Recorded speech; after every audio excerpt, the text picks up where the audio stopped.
Smith virtually, and Guy will be a little bit late. So we're going to go ahead and start with our study session. Um, the first, sorry, I will start now. We have the whole board here except Guy Fugel will be a little bit late, and Michelle Sorensen is joining with us via phone. So we're going to go ahead and start with our study session today. Our first presentation is going to be by Jody Lindsay with the ASD World Languages, and she's going to be doing her presentation first, so we'll turn the time over to her. Thank you so much for having me.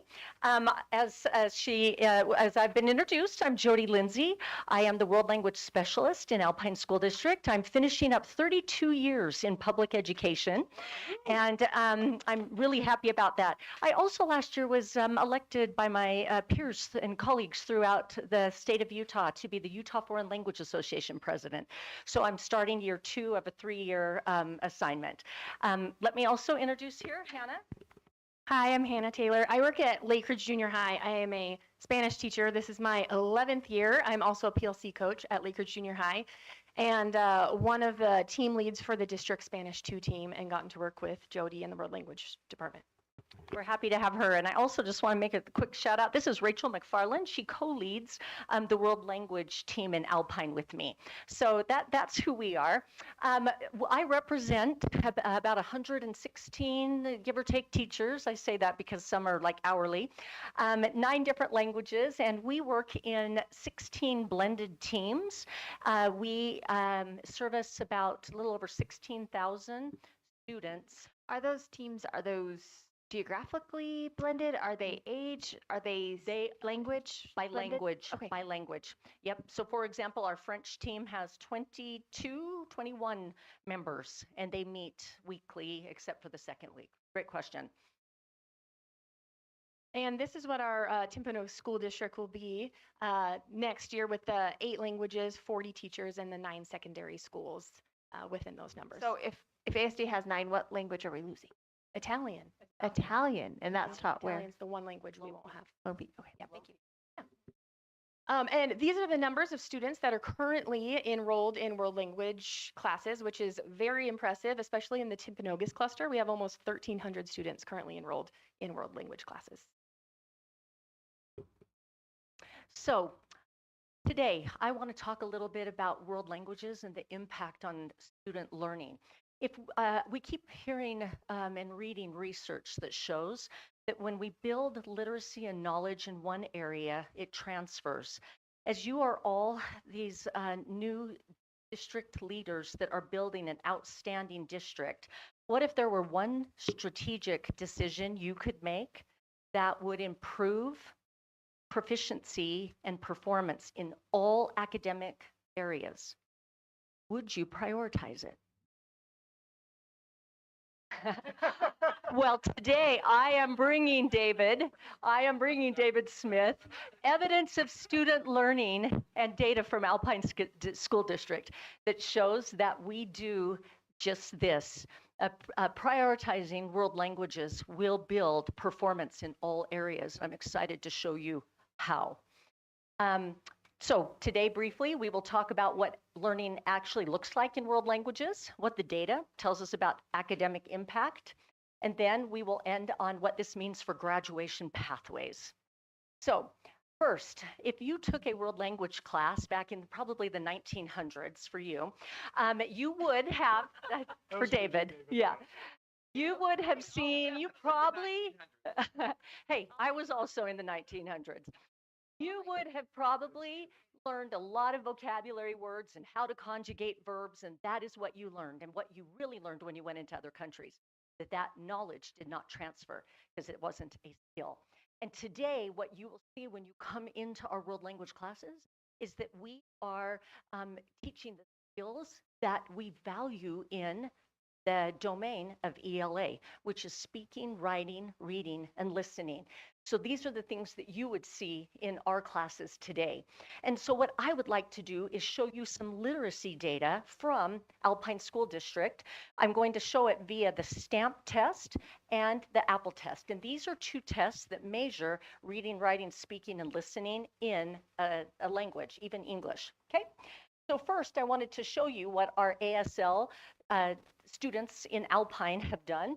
In 2024, they took the stamp test. And what is important to know is we have set benchmarks using standards from our national organization, ACTFL.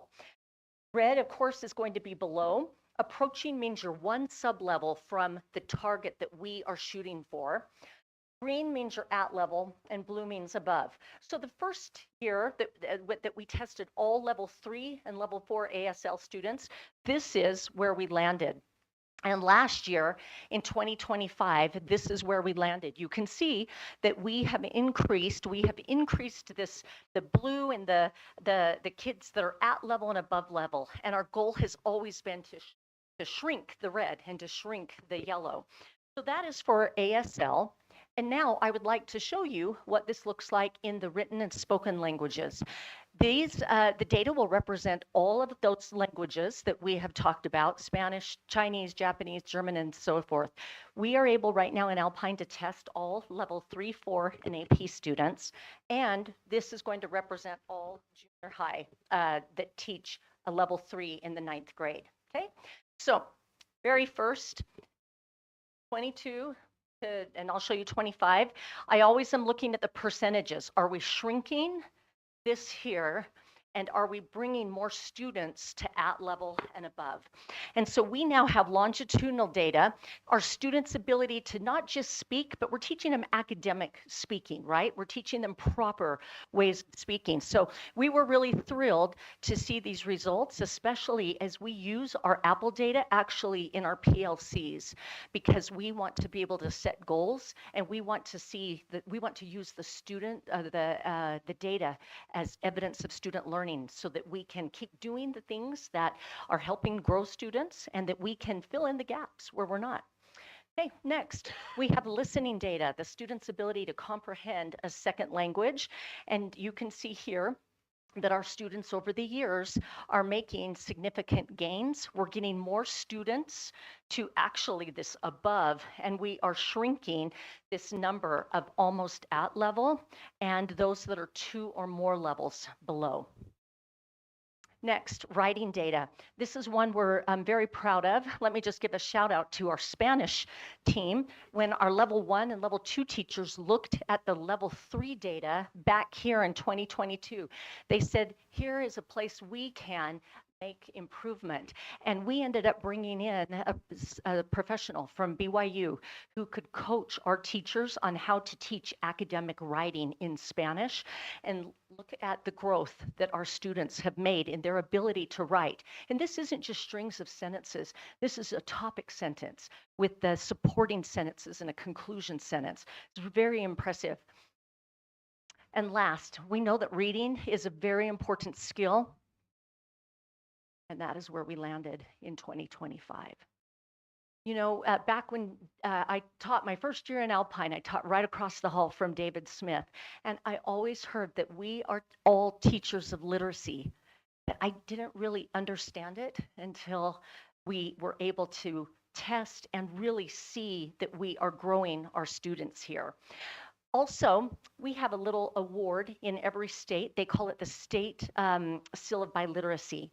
And Utah, in order to qualify for this bilingual and biliterate award, our students have to earn on that Apple test an intermediate 2 in speaking, in writing, and either reading or listening as one of the criteria, or they have to earn a 3, 4, or 5 on a world language AP test. They also have to demonstrate proficiency in English, my first language. And they can do that in several different ways. You can see that there's a WIDA mark, the Aspire, that's kind of shifted. Only our juniors and seniors have scores right now in English on that, since they don't do the English portion of the Aspire anymore, or an 18 or higher on the English portion of the ACT test. So what I want to show you is our Seal of Biliteracy data. We had 893 seniors earn the Seal of Biliteracy last year. I want you to know we did our first run of all of this year's data, and we have passed this already for the 2026 year. But I will send you a little update in May on that. 12.77% of our seniors have earned the seal of biliteracy, and you can see the breakdown here. In the Timpanogos School District in 2025, it was 312 students that earned it, and you had the highest percentage with 14.76% of your seniors last year who earned the Utah Seal of Biliteracy. Does that include those who earn it earlier? No, that's just the seniors. I So, actually, because there's students that are getting it in. there are students that have met both requirements right now in 8th grade and 9th grade. Just today on my spreadsheet, right now this morning, we have over 700 juniors for next year who have met the requirement in both, because ACT was downloaded today. And so we added 300 plus students who had qualified in a world language So how would the 8th graders or 9th graders? It's I'm usually in Oak our, Canyon, and I know that they've got a lot that have received that at their end of the year. it's from WIDA, it's our multilingual students, because But they're getting it in Portuguese. A lot of them are getting it in Yep, Portuguese. So how do they exactly. do the English portion? It's from the From either eighth the WIDA, some Or of them their Aspire. some of them, or the Aspire, but now those same students, they would earn it in Portuguese, maybe in 9th grade when they take the ACT, or sorry, when they take the AP. the AP test for Portuguese, and then 2 or 3 years later they would earn it if they earn high enough on their English. Okay, so I just wanted to show you our longitudinal numbers and why this matters. We in Alpine in 2013, we had one student earn the Utah Seal of Biliteracy. And you can see here from 2020 to 2021, we had a huge jump. And that is when the district started equalizing and paying for the Apple test and the stamp test. And what happened has been absolutely remarkable. But what I really want to point out, this didn't just happen. As I have spoken with our leadership team, Rachel, Hannah is here, we really believe that all of this success, this literacy growth, has really come from job embedded, content specific professional learning. Because we didn't know the how until we had specialists who could come and coach us and teach us so that we can grow our students.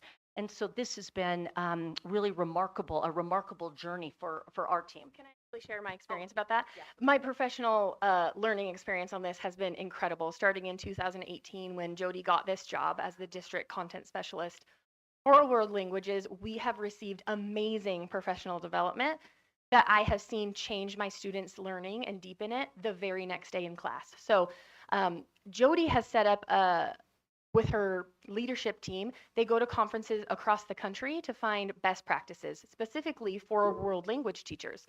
And then they bring it back to us, they study it, they learn everything they can about it, teach us. The best part about it is that they give us a few hours with our collaborative team to talk about those strategies and then incorporate them in our curriculum that we've already designed during the summer. So, for example, we did this a few times this school year already, and then our team designed an assessment the very next day, and we can see the depth of knowledge that has changed between last year's results and this year's results based on the teaching practice, the new teaching practice that Jody and her leadership team has brought to us.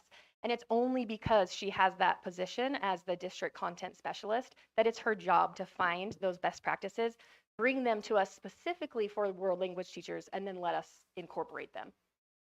Speak to how I love the data and I love the progress. And former 3-year French student in high school, and I can say all sorts of words in Tweety, plage. I think what else bonjour. Croissant. Bonjour. I can still remember part of a little dialogue that we had to memorize. Memorize this, you memorize that, and then we had to what up with. We memorized it from Yes. my concern is Alpine has been able to put on a program, nothing else, full-time Jody Lindsay at the district the last how many years? The last 8 years. Count it, 1, 2, 3, 4, progress. Yes. I don't really have enough data, financial data, to know whether we're close to that to continue progress.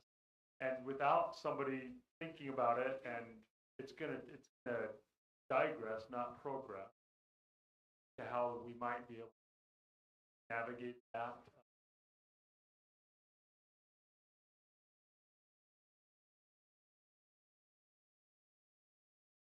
I'm always thinking good, better, best. Best case scenario would be a full-time content leader in every leader to be able to provide that content, that job embedded content professional learning. One of the differences here was the job embedded. We used to just once a year or once every 2 years, but all of a sudden when we had the ability to give professional learning and then 2 months later, another touch point, and then we had resources to start doing cohorts. So every 2 or so months, our teachers are having touch points. So that has been critical. I would suggest if it's not a full-time person, could you afford a day person, a part-time, somebody who could also be a practitioner in the classroom and on like maybe A days or B days, fulfill that role, because it would be a more small scale. Your district, moving forward, your district will be sizably smaller than what we have now. So I think that would be not your best option, but that would be a better option than having nobody at all. That would be the worst option. Yeah. Nobody. Yeah, nobody worrying about this. Yeah, Okay. somebody part-time and full-time. Okay, thanks, David. When literacy grows, so does everything else. And we know that when students, we have seen so many studies and dissertations that show that when literacy grows in another language, that does not stay in the classroom. I was looking through a dissertation, and in your digital folders, I've got links to all these things if you ever want to have a deep dive into that. But we know that taking world languages improves literacy in other contents. For example, they're showing that on SAT tests, you can have all sorts of gains. And I threw a bunch of numbers into ChatGPT to say, well, what does that look like for ACT? 2 to 3 point difference. That is a difference. That can be a difference between a 27 and a 30 on an ACT test, or a 22 to a 25, which would make a difference for students that are looking for college, or even for a career, what that looks like, even with our syllabi literacy. How great to be a standout. We have the ability to connect in our first language and in a second language. Alpine, actually, we have our very first data coming out of Alpine. This was brought to me right before school spring break. These students here are going to represent all of the, a group of students who graduated between 21 and 25. The light blue right here, these students are the students who tested to and qualified and were in the ALL program during their 5th and 6th grade year. These students qualified to be in ALL during their 5th and 6th grade year, but instead they ended up in general ed, okay? So 2 groups of students here. So our gifted director she was thinking about this a few weeks before spring break, and she said, I want to know, are there any measurable differences that emerge between ALL students right here and the general ed students at the secondary level? Like, what did AP scores look like if I compared those who got to have that 2 years of ALL versus those who didn't but qualified for it? What about the graduation rates, AP performance, ACT scores? And then she was like, I wonder about the syllabi literacy. And what she found, she ran down to show me, did the ALL students outperform those in general ed? And the answer is, in every area they did, except for one. And that is the syllabi literacy. When we look at the groups of ALL students and those who were in the 89th to the 100th percentile, they all qualified for ALL, but these were in general ed. This is what happened in world language classes. We are able to grow students. They come to us all at the same level, right? We're starting from ground zero, and we were able to grow them. When we looked at the 77th to the 88th percentile, we see that the ALL outperformed by a little bit, but Jamie, she really emphasized in total, this is this is how it washed out, if you will. She said it's really a wash, meaning in all these other metrics, the ALL students, they ended up performing far above these same students, except for in the syllabi literacy. So we believe that this is the first time we actually have evidence to show that the research is matching what is happening in Alpine School District. So I am always thinking where there's evidence, there has to be responsibility. So if world languages build literacy and it raises achievement, what message do we send when world languages is optional? So I want to share with you something that we are noticing in Alpine, especially since COVID. And that is we have two different diplomas. We have the 24 credit requirements that come from USBE right now. And then Alpine has 28 credits that they require for graduation. But ever kind of since COVID, it seemed to have not, I don't know if it's been messaged, if that's the right thing, but more students and parents are buying in to let's just get the 24 credit. We don't need the 28 credits. We've seen a decrease in the number of students who are enrolling in all of our upper level high school courses. And I think that it's because students are saying, why do more for the same diploma? Like, why do more? There's a little bit of that attitude that we are seeing that's impacting students and their desire to be in our schools and to be in these classes. So I was thinking about this, and I was thinking about the data that we have shown with world languages and what it can do. And I would like to propose something for you to lean into, if you will. And it would be what could these options look like for Timpanogos School District. And these are options that we have put together that we think are a little bit better than what we have in Alpine. And I know that with all the new school districts that are again forming these standout districts, this could be something that could be very special and unique for your group that has not been done in Alpine. So option number one, you could make world languages a graduation requirement. You could require 2 consecutive years or encourage 3 years, because to get kids to the syllabi literacy levels, that intermediate mid, you're going to need probably about 4 years. But we do have some outstanding teachers and programs that are able to get students to this intermediate level in 3 years. This is a great option. It is a little bit costly to do. An option that's super attractive, provide a tiered diploma that includes a world language credit.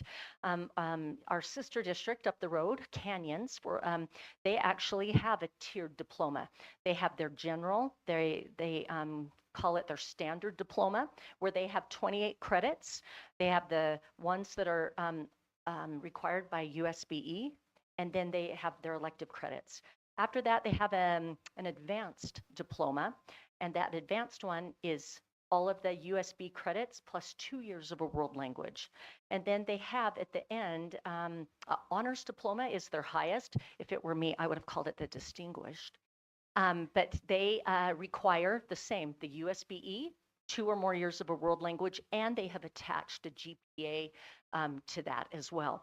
I have some examples in your digital and your red folder of those so that you can look at in just a second. I also have a slide with that. Option number 3, the district sponsors world language honors recognition. We, right now, out of my world language budget, I actually pay for chords, and I cut all of the little sills that go on it's going to be close to 1,000 kids this year. And that's something that we've been able to do at the district level for our students, and I'm really proud of that. You could, option 4, less attractive, the high school sponsors world language honors. I shouldn't say less attractive, it's just another option, but it kind of depends on who, if there's school admin who believe in it or not. It makes it a little less equitable, I should say. Option number 5, districts continue to fund the syllabi literacy recognition through the Apple and Stamp exam. The growth that we've had has definitely come through accessibility for our students to take the Apple, not just for syllabi literacy, it's really for our PLCs. That is where the real growth has come, and you're able to see that through those Apple scores. That's where we're really growing kids, and that is the data that we really, really value. Next. Option number 6, the high schools could fund the syllabi literacy recognition. With them picking up the cost of the Apple, you would see a drastic fall in everything because not everybody would be able to do that. What is the cost of the Apple? I mean, is Uh-huh. it dependent upon size of district? I mean, would we be looking at less or would it be about the same? It used to be $20 to take all 4 pieces, reading, writing, speaking, listening. So like $5 per mode. And then they went to per student. And then they went to increase it to 23. And so I reached out to the company and said, hey, we're doing some big volume. And they were able to negotiate that right back down because we have a relationship, right? And so I think that's important to remember. So it's about $20 a student. That's why we only test the level 3, 4 in AP. We know that those level 1 and level 2s are going to come in at novice speakers, kind of like what David was doing in French. He's a novice low. You are Judy. He's a novice low speaker, okay? And but maybe Joe is advanced. I don't know his Spanish proficiency, but that's what it would do is it measures your proficiency. Okay. Next, there's another option too that I actually have been exploring with Rachel. Partner with CTE. Delaware, they noticed years ago that about 8 or 9 years ago, they noticed that the business sector went to the State Board of Education and said, we keep having to hire people who have multiple languages. We don't have them in our state. And so they quickly recognized language as a skill. They housed it under CTE because they recognized that there is a need. And there are multiple states, especially back east, that are doing that right now. As I have dug into it with Utah, I've learned that it would have to be a legislative decision, but one of our new school board members in another district's like, I think we can make that happen. I don't know, something to explore. And then last, permit and foster opportunities for students to use their language abroad. We have some amazing, I don't know if you're aware of the Chinese program that we have out of Skyridge and Lone Peak and Orem High School, where they are able to partner with a school in Taiwan. And the school, their students travel to us and we travel to them. And we would just love to have that a little bit easier to do for our world language teachers. We, the world language team, as we have met, we think that our recommendation for you would be a stacked option. We think it would be ideal to have even more than, maybe even more than that world language graduation requirement. We think this tiered diploma could actually benefit the entire district, especially with the world language pathway attached to it. We also would really love to see the district commit to continuing the funding for the Apple. And then last, we would really hope that the district would be open to having some of these opportunities for your students to be able to travel outside of the state of Utah. Anything else I'm missing or? Yeah. Okay, go ahead. As an advocate of Timpanogos School District and world languages within Timpanogos School District, we really do believe that these options are going to keep Timpanogos School District on the trajectory that they're on. Jody shared a number just shy of 900 students that graduated with the seal of biliteracy last year. And if we were to split that amongst the 3 new districts, Timpanogos School District is in the lead. 35% of those graduating seniors were within Timpanogos School District. And if we want to keep those kids on that trajectory of having the skills that they need to be successful adults and community members, this is going to be a wonderful option to give them the support. But also there's a reciprocal accountability, right, between having a high expectation and then receiving the support, the professional development that teachers and leaders need in order to make that happen, to provide the best education we can for the kids in Timpanogos School District. Thanks so much, Hannah. So these are just some of the examples that you can find in your folder. There's one at the Canyon School District, Pineview High School down in Washington, Highland up in Salt Lake. They all have world language pieces. Those were 3 that I liked. Ohio requires all of their seniors to earn 2 seals of their choice, and the seal of biliteracy is one of them. And there's also some other examples. So last, what do we want a diploma to say? I've always felt that a graduation diploma actually is a statement of what the community values. And I want you to also know Alpine School District has become a state leader for world languages, not just DLI, but world languages. And in addition, we have received national accolades for the work that we are doing here. So I would love to see Timpanogos be handed that. We're handing you a baton, and we would love to see this handoff continue with the standard that we have set in Alpine School District. So at the beginning, I said as a newly elected school board and appointed representatives who are building this standout school district, what if there were one strategic choice you could make that would raise performance in all content areas? Would you open to considering it? And I hope that today that you would be willing to lean into this information that has been shared. I do believe it is what can really grow your students. That is all I have. Are there any questions from the board? Yes, go ahead, Grace. Or Grace. My question is about DLI. Mhm. What portion of this comes directly from DLI, and what comes from picking it up in secondary school and getting it at that point? Mhm. And is there a way we could do DLI better in our area of the district? Great question.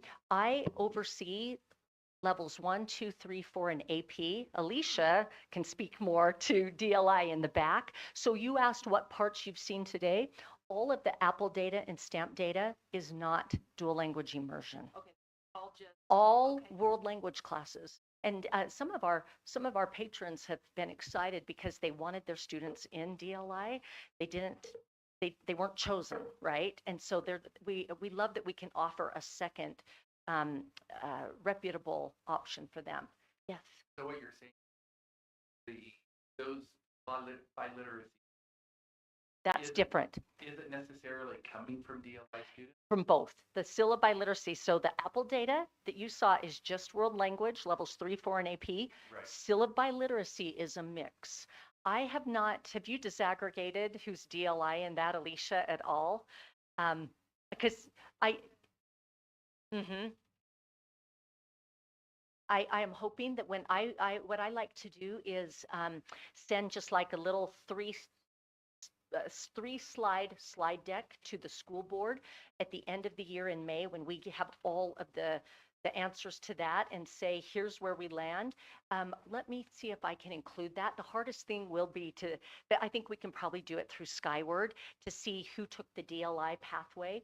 I know that back in those early years, it was almost exclusively DLI that was earning the seal. Yeah. And when world language had the access to the Apple test, that's when it changed. So I will send that to you next month in a little slide deck. We'll see if we can do that.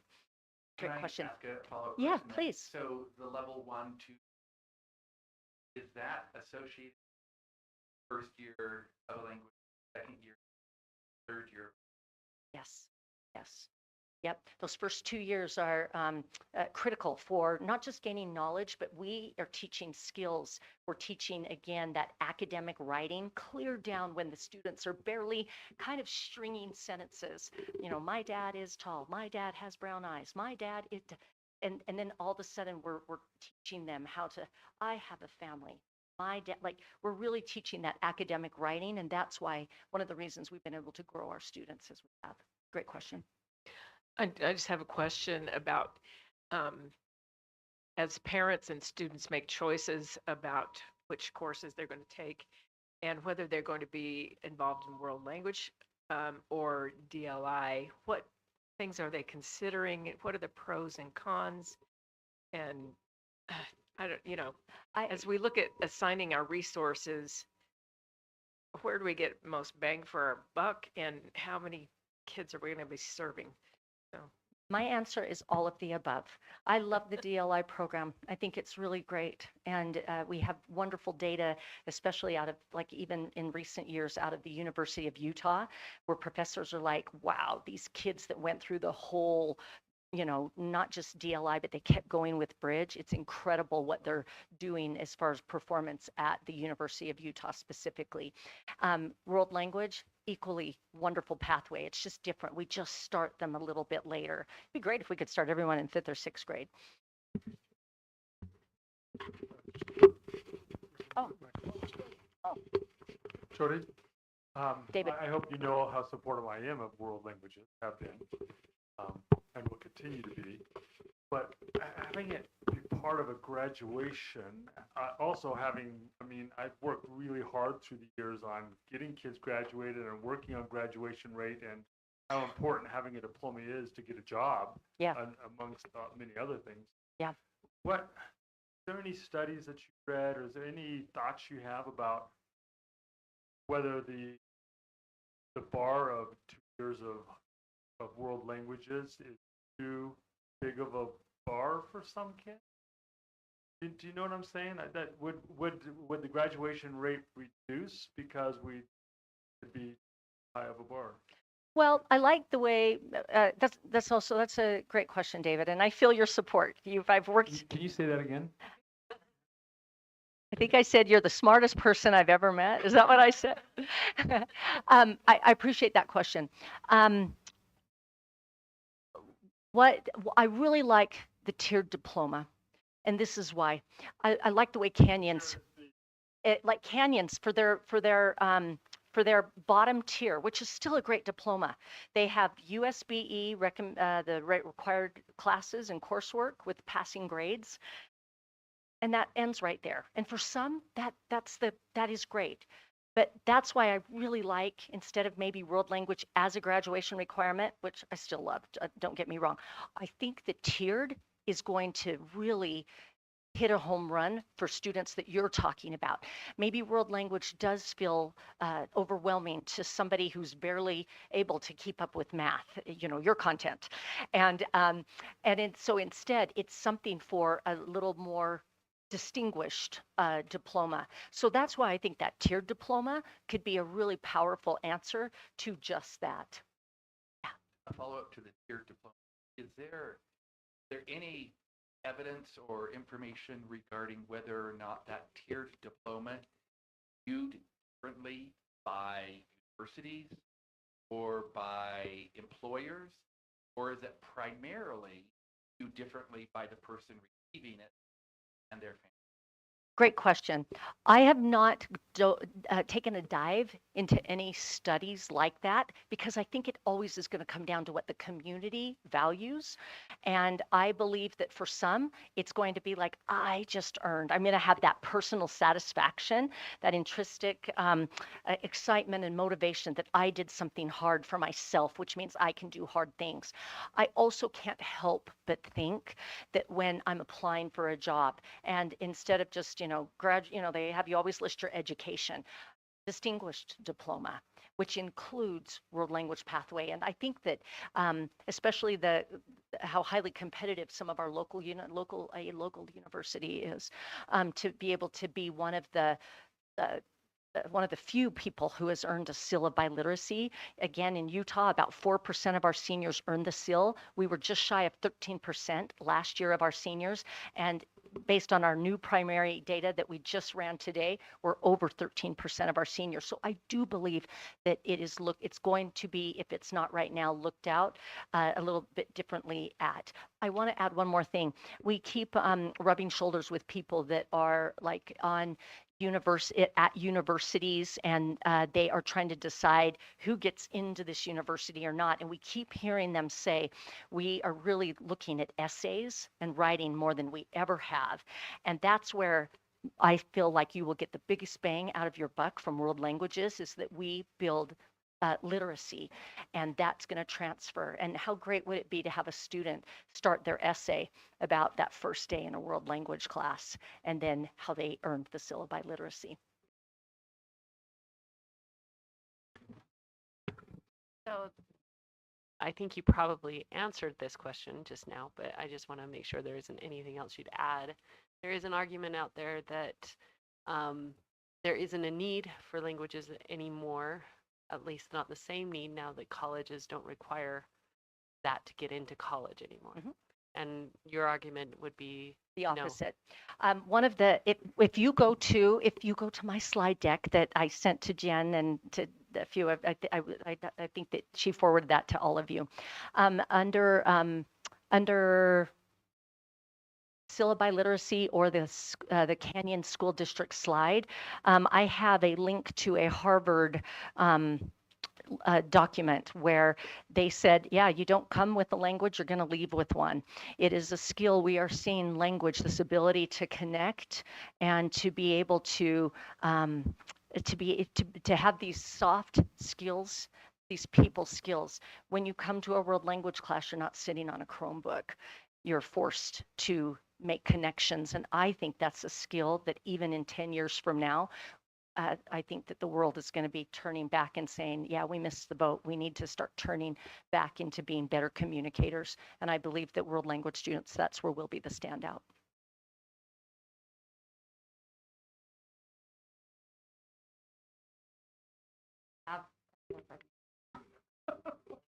Okay. Thank you you. so much, Thank Jody, you for so this, much. and Hannah, and all of you.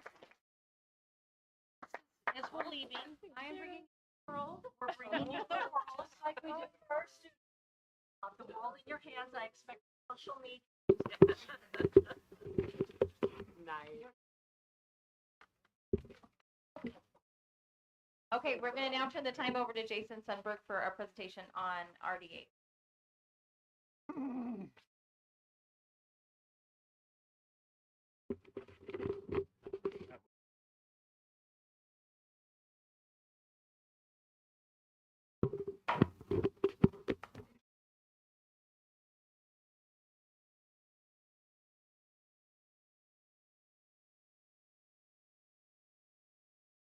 Jody Sundberg.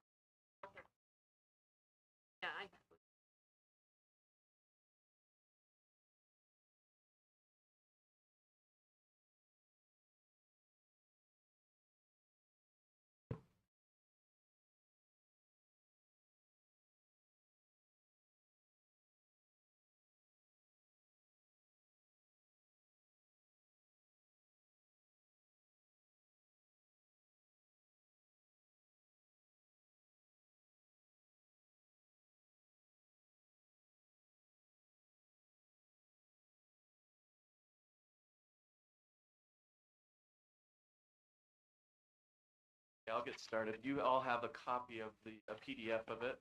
We'll go through this first, and that'll come up too. So this is I was asked to do. We can now, but a presentation on what do RDAs mean? What are RDAs? What are CRAs? What are HTRZs? All those things.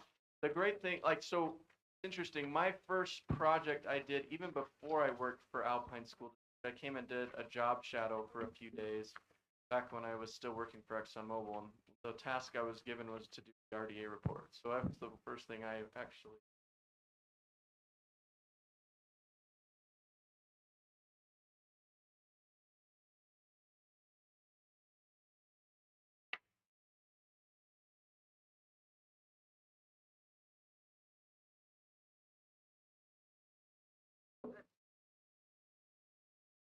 Okay, so I've had many years of experience working on this, but learned something new every time. So even preparing this, I learned new nuances process, how it works.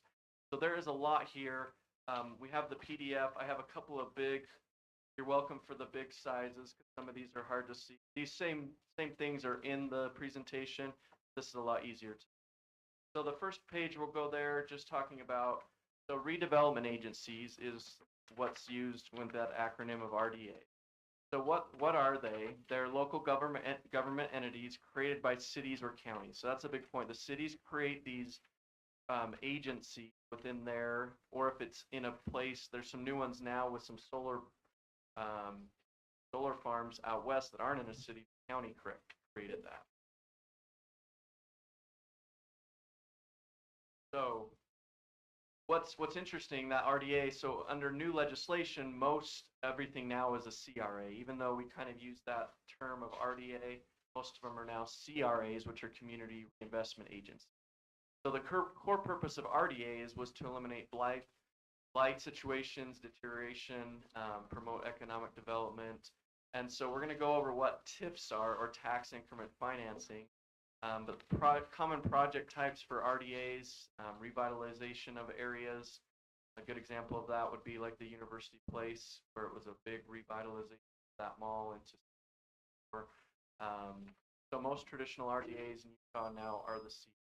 The next slide is CRAs, Community Reinvestment. So let me interrupt and just make sure. So CRAs and RDAs are essentially Correct. It's just, it's now, it's New name. yep, the it's same. And the correct. University Mall was an RDA or a CRA? CDA. Oh, that's one you haven't told us yet. And It's you'll, coming. it's- Uh-huh. it's essentially the same thing. Marriage. It's That's what I. So the CDA, the Community Development Agency for Reinvestment. So it's just another. So this page with the CRAs was a legislation act in 20. And underneath that, you can on that left side it says the URAs, which URAs, at least when we get the reports, the ones in Vineyard are titled URAs, Urban Renewal. There's EDAs. There's that CDA down at the bottom left, Community Development Area. That's what the University Place is. There's also housing development areas. When I was researching this, it didn't say HTA, so I just left it at what it is there. But most of these with the CRAs, it's interlocal agreement with taxing entities, where they have a say in the patient amount that they participate, what percentage they participate, and many that I've been involved with, the school board would say, yes, we're going to take a vote whether we're participating. So again, on the bottom here, or the far right bottom, why CRAs matter. More flexible than the old RDA, broader purpose beyond just life situation, central mechanism for local. Many of these that I've been involved with that I've seen have been really good practices. Ada was asking earlier, kind of share some of with the Alpine board's criteria when looking. A lot of times they're really great things. If the city and the other things are supportive of that, they come to the school district and say, participate also. The reason why it's so important for them to get the school district on board, and I'll have a slide that shows this, but a property tax, depending on where you are, which city, 70 to 75% of people's property taxes go to schools. So when school districts participate in this, they have the most skin in the game of this. They're giving up the most, or willing to be able to share the most and be able to develop these Votes are. So when votes are taken, do the schools have a majority number of votes on that, or? Well, so there are some, we'll get some reports from the county where the school district isn't participating, but the other parts. So there's some that aren't, all taxing entities aren't participating in. Or an end date happened with Alpine and it stopped, but the others are continuing on. So it doesn't, it's not an all or nothing. So on it can be negotiated separately with the school district versus the other Correct. entities. And when we'll look at one for the, with the University Place,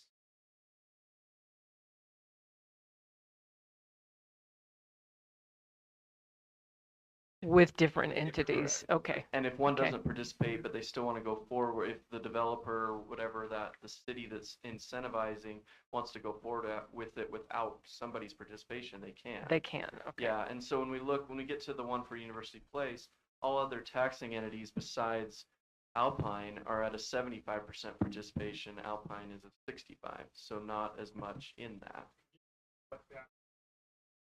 Participation. Can you Yes, explain can- what that means, 75 to 60? Oh, that was the question. I have it later on. Is it all right if we get to that? Okay. All right. So this is but the key I want to share too. Oh, the part back with Alpine. So really looking at criteria, it doesn't make sense for a school district to incentivize any residential because you're going to lose out on tax revenue with a lot of new students. It also doesn't make a lot of sense for any retail because retail is going to move and go to where the people are. So they don't need incentivizing of retail. A lot of them is a good job creation, higher paying jobs, something with commercial development. A great example, I think, that's happened in Alpine School District is with the Adobe building. That really, that and the IM Flash, which is now that's turned into Texas Instruments, created, I think, the Silicon Slopes in that. And so all those new buildings that have come in aren't incentivized, but have all come because of that and what's created around it from a project in that way. Economically built so economically, We need to get her one right here. yeah, sorry. So economically, they built the community as a whole, and it just benefited. Yeah, and so that's what cities are the ones that, okay, what can we do for economic development in our area? Lehigh's done a lot of that with being able to take their tax base from being about 10% of all of Alpine to now the highest at 22%. And Orm's done this in the past also and still has one, but a lot of theirs have now come off, and when they do come off, 100% of the tax revenue is coming taxing it. So again, this is a lot of data, a lot to digest, but hopefully we're going through the right order of that. But bottom line, Jason, the thing that makes these attractive is if it's something that's going to bring in a lot more development around it, because then that brings in a much bigger tax value to the taxing entity. And development that is going to pay 100% of their Right. taxable value. If it's residential, they're getting a 45% reduction, Right. bringing students. So the great projects, I mean, the one out in Eagle Mountain with the data centers are good too, because it's a big land area that's developed from being nothing to worth a lot, only a few hundred employees, so it's not bringing a lot of students with those employees. So projects like that steer away from residential. One point of clarification that I have then is with say the area, I think retail, and yet Alpine participated there an additional set of criteria that they were considering around that. Yeah, and I think that's why that project had a lot of office space, of hotel, other things to be able to kind of balance that out. But I think it was a lot of that and it's really being able to, if a taxing entity says, well, I think they're going to do it without us incentivizing, then it makes sense. But it's hard to be able to say, we don't really know. If they're saying, we're backing out if we can't get this type of support from the city that creates this RDA to incentivize it, or say for Woodbury and University Place, we'll do this, but we're going to do it over 50 years instead of over 20 years. So the growth that happens between that they might not be able to have the capital to do that and make economic sense to even invest in it. They're going to look at all of their things, and if they have something that incentivizes it, taking something that would, like the University Place, if nothing happened and it's what it was 15 years ago, it may have, everything surrounding it gone down value also. And we'll go through what the TIF is, the tax increment financing, all that. So let's go. These next two slides are going to be pretty quick. The next one is just HTRZ for housing and transit. I participated on one of the committees for this a couple years ago in Lehigh. So I guess the main thing to look over on the right side, it says Utah HTRZs do not require affirmative approval from each taxing entity. Approval is done by the committee, not each entity. But the committee includes representatives of affecting taxing entities. So in that case, I think I was the only one from Alpine on that committee, and we voted for it, and it was just something around a stop for the front runner to be able to have an area right there. They've done some up in Draper with where the prison was. But the interesting thing, when the Vineyard one was kind of, even though it's labeled a URA and kind of in that thing, it was, the approvals were done like this, where it was just a committee form back in, I think it was 2007 or 2008, and Alpine was provided with 2 seats at the table of the 7. I believe member Fugel was on that, and so the 2 from Alpine voted against it, but 5 others voted for that. And so it wasn't like it says there, it was more like that where each one weren't given are you going to participate? It was more driven of, you can be on this committee, but it was kind of a real push from the state to be able to get that done, which in a lot of ways, we'll look at some of the numbers, but if the incentive to do it wasn't there, it might just still be all the what was left from Geneva, where nobody wants to touch or where nobody wants to be able to do. So typically in an RDA or a CRA, if we voted against it, that means that they would not take our property tax portion because we said no. Correct. But if it's something like the I Am Flash, we'd say, yeah, that sounds good. We'd vote for it. They're going to take our property taxes for 20 years or whatever. But the end result is, oh, this is good. But on something else, we voted no. We don't participate. We still get the property tax as it goes up. We still get it. Yeah, if they decide to do. If they decide to do it. But they may not decide not to, especially if the school district isn't, because that's the biggest portion of it. But the Vineyard one is different because an HTRZ, and as the committee votes, so goes the whole. Correct. And it's not specifically an HTRZ, but it was treated that way in the approval of it. Oh. Well, it's titled as a URA, but it was carved out, it was approved this way. By law. The law said they could do that, so that's how they handled it. I believe so. And you're referring to the existing one that occurred, like, I don't know what year it happened. For Vineyard? Yeah. 2008, 2008, okay. And this doesn't have to do with Utah City. Okay. We'll look at more on that too. Okay. Okay.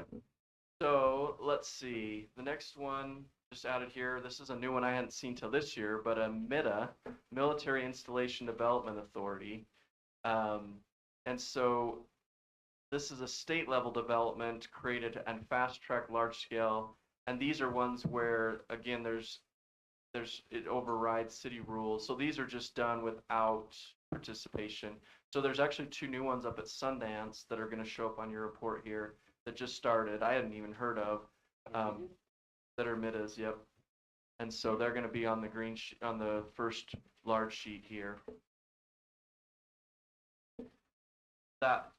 So MITA can override or replace local zoning in its project areas. And there's less cities and tax entities generally can't block MITA projects.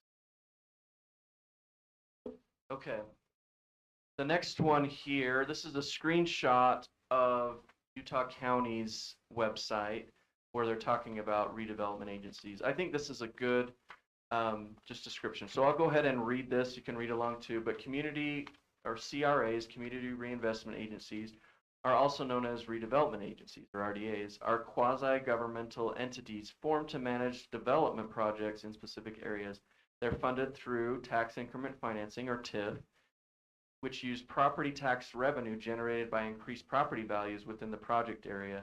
Instead of going to taxing entities, this revenue is directed to the CRA, or the RDA, for redevelopment purposes outlined in Utah Code. CRAs are established by cities or counties and governed by a board, usually consisting of city or county council members. The Community Reinvestment Act has evolved over time, previously being known as Neighborhood Redevelopment, Economic Development, Urban Renewal, or Community Development Acts. So we'll go to this. Well, actually, I'm going to go to the TIF first. So kind of understanding this. So tax increment financing.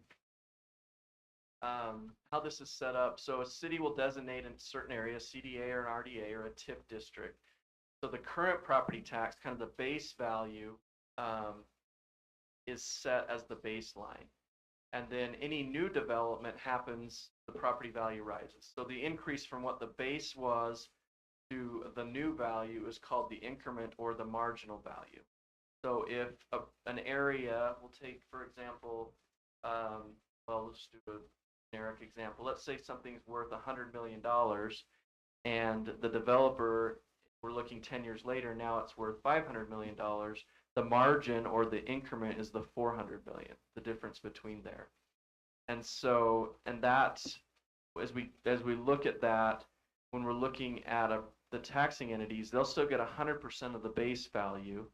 And then the part that grew, the increment or the marginal value, that's where the percentages come in. So if Alpine or if Timpanogos had one where it was 75% participation, 75% of the increase above the base would be set apart to go back to the DDA, RDA to be able to use for incentivizing development.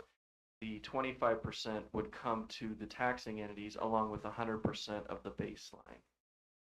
Just so to clarify, it's not as if the participants aren't receiving any benefit of the increased value or the increment. They're just receiving a portion of that based upon a portion of the growth. Right. So they'll always get their baseline, and then they'll get some additional percentage of the growth depending on what's negotiated. Correct. Until the expiration, at which point then they receive 100% of the property tax value. value. Yeah, the property tax value times the tax rate. Right. Correct. Uh-huh. Yep. And that percentage can move on a timeline, correct? Not throughout the project. It's usually set on for the full project. Okay, I thought that could move. And so the bottom one there, so it says why cities use this. It's to encourage investment in neglected areas, fund projects without raising overall tax rates, attract private developers by reducing upfront costs. This is where I took a little picture of my tax notice that just, and it's going to range by city, but for mine, I think this was from a couple years ago, showing for my property tax notice that came in the mail, that 10% goes to the county, 16% to the city, 4% to special districts, which would be the water, usually the water districts, and then 70% plus usually to schools, which includes, in this case, if it was for Alpine, plus the charter school levy, plus the state basic levy, that's all going of that. And so this tax increment financing, as we get to these large ledger sheets, I think it'll make more sense as we go through that. But what I want to go through here is just kind of show, this is great. So this website for Utah County, that's where I pulled what we just read there. But as you scroll down, and that I've linked it in there, so I've sent this to you all too. But right here, I thought this was really neat. This is the first year I've seen this, but the maps. So if I click on the redevelopment community reinvestment project areas, they've put on the map exactly where those are. So if we want to come here and see, okay, this one right here is University Place. So we can see that, be able to see, okay, what area does that cover? We can boundaries of that. Okay. And if we come here, these are the vineyard ones. And there's multiple. As you look at your large sheet, we can see there's 5+ phases with some A's and B's. So we can look and say, okay, well, this one is Geneva Phase 2. And then up here, this is Geneva Phase 1. If we come to this one, this was a Linden one, Linden Park Community RDA, which for us is actually ended, but for other taxing entities, it's on. And that'll show up on the ledger size paper too. If we come up here, we can see the ones that are also in Pleasant Grove. Gateway, it's called, and this is called 1300 West. So just a resource to be able to say, if we click on these ones, these are going to be American Fork ones. They're really close to the ones. Just wanted to show that. So we'll go back here to the slides.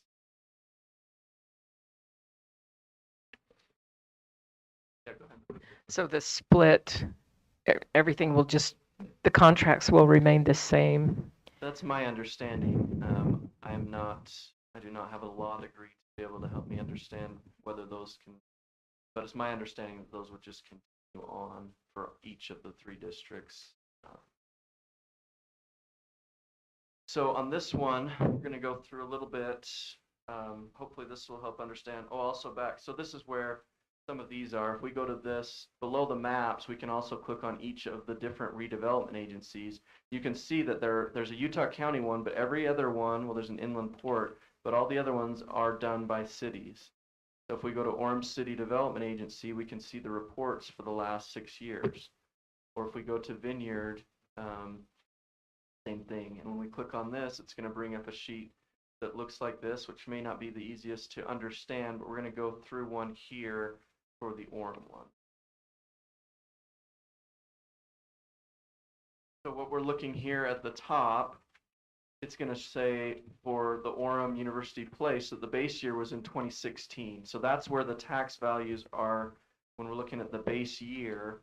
That's what we're looking at. But the trigger year is when the project started, when maybe like the 20 years, or in this case 18 years started, and then the end year is 2036. So as we're looking here, the real property, the real estate, is the base value from 2016 was 129 million. Does everybody see that one there? At the end of the start of 26, I think the county has this a little wrong. It says 2026 year-end value, but this is the year-end 2025 report. So at the end of 2025, it was worth almost 500 million. So the marginal value is just the difference between these two. So you can see the growth has been 4 times plus in this. There wasn't personal property or centrally assessed in that.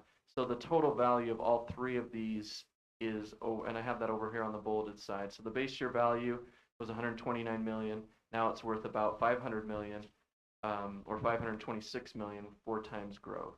So the marginal values, the 397, are about 400 million there. The participation in this case, we can see that the right here with the county is 75%, Orem City 75%, the water districts 75%, but Alpines is at 65%.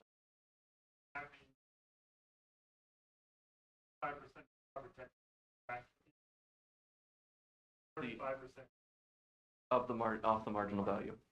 Jason, do you know if those,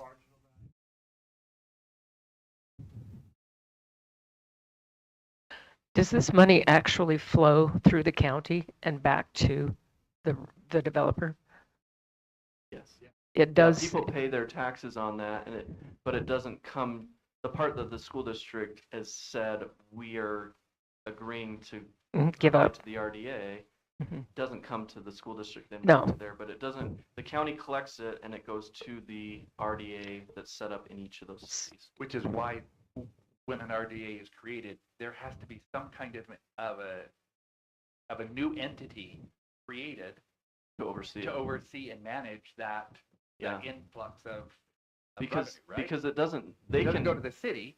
It's this other entity. It doesn't go to this. Yeah, the city manages this entity, and they may say, well, of what we receive, 90% of it's going to go to the developer, 10% we're going to use for roads in that area, or for other. So they can decide that. Okay. That I haven't had experience in. Right. But they can be able to decide what part are we incentivizing this. Yeah, but is it the county county auditor who's actually keeping the books? Who treasurer? Who keeps the books? Of what's collected. Yeah. Yeah, and it shows up on here because Okay. we can see. So that we'll go down on this part here, and so the increment value. Let's see the RDA increment value. So right here, when we're looking at this, it doesn't show up.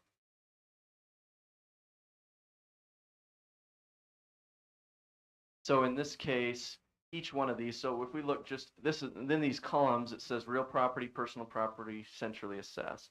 So the increment value right here is this 239. And what that is saying that the 239 is 65% of the 368. So the marginal value just on the real property is 368. 65% of the 368 for real property is 239. Here's the tax rate for it. So this is the increment available. The 1.357 is the part that would go to the RDA and not come to the group. Okay. So the total of all those together is about 258. So the value of the full project here is about 526. 258 of that is tied up to go to the RDA, which is almost exactly half. And so the tax increment available here, you can see as these three together is the 1.5 million that goes to Orem CDA for developer incentives.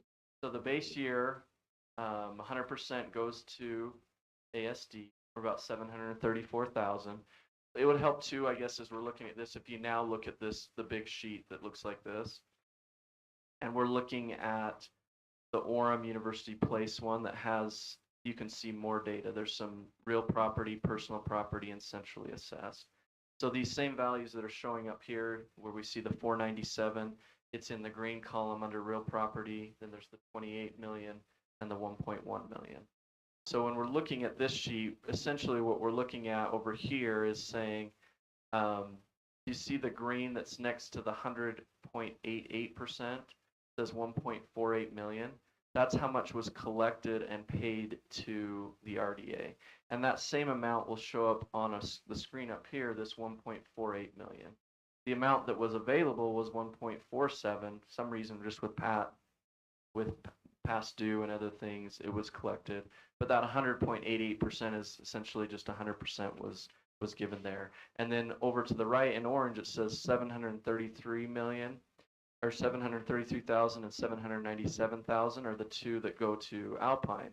One is the base year, so it's the tax rate times the base year value, and then the 797 is the 35% of the growth that's coming there. So it's saying if we're looking at this sheet, there's 1.53 million that Alpine received on this project with those two together, but gave up or incentivized 1.48 million.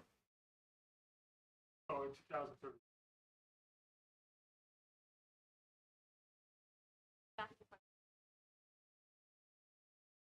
I couldn't hear what you said. So in 2036, we'll be getting Alpine Timpanogos will be getting about $1.5 million more. In Plus, today's dollars. In today's dollars. Right. Plus, if there's any growth, it'd be more than that, but it's 1.5. We're giving away 1.5 million. Correct. But But getting 10 one years. Uh-huh. Yeah. But getting 1.5, had they not done the project, if they said, if Alpine would have said, we're not going to participate, and then Woodbury said, well, we're not going to do it, then is that area only worth 130 million what it was? Yeah. Or did it go up to maybe 200 instead of 526? Okay. Or did it go down, and did the surrounding area go up or down? It's just too many what ifs of if the project didn't happen, what it would look like.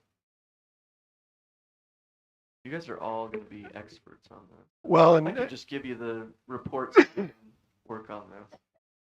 on that last bullet, Jason, to me is the big one, because you'll never know how much grew around it as a result, and that might be the biggest benefit, because then you're getting all the taxable value of everything around it. Yeah, I just saw in the news a few weeks ago, if I'm not mistaken, that there's across the street, which isn't in this thing, of a brand new Marriott, not a Courtyard or other things, but a new Marriott is announced across. I think maybe I was dreaming it, but I think it was across where like Big Five Sports is. I totally could have been dreaming it, but I thought I read that in the. Ask that in our meeting. So if I'm looking at this, so we're looking at the Orem one, and it's 1.5 million is what we're getting, and we're giving up about that same amount. But Correct. if I look at the Pleasant Grove ones, we're not talking significant dollars that's going to affect our bottom line, even when they come off. It's not like we're going to have like millions of dollars more. Yeah, so if we look at the PG ones, the tax increment that's going to the RDAs is 1.2 million or 1.3, but the district is collecting about a million. But if we look at the Vineyard, So before we go on to the Vineyard, yeah, so the Pleasant Grove, when that goes off, we'll get about $1.3 million more. There are various dates. Project end dates on 25, 20. yeah, they'll all come up different. So 3 of them, about the same time as the Orem one comes off, they'll come off. Mm-hmm. including the biggest one, the biggest two, right? The biggest two will be off 31 and 35, if I'm reading right. And so in about 2035, we'll have about $3 million more from Pleasant Grove and from Aura Yeah. to be able to spend on world languages. And the No, the art. the interesting thing, look at this one too. So look at the second line, that one that says the 1300 West CDA. The participation on that is only 25%. So if you look, the increment paid is only 194,000. The amount to get to Alpine is 585. It dwarfs it because of that 25. 75 is coming in, and then the base year, but the base year value is so small, it's only 3,000 coming in, but the tax on the 75% that's coming, 582,000. So I have a the second question. one, The second project. where it says the 25%.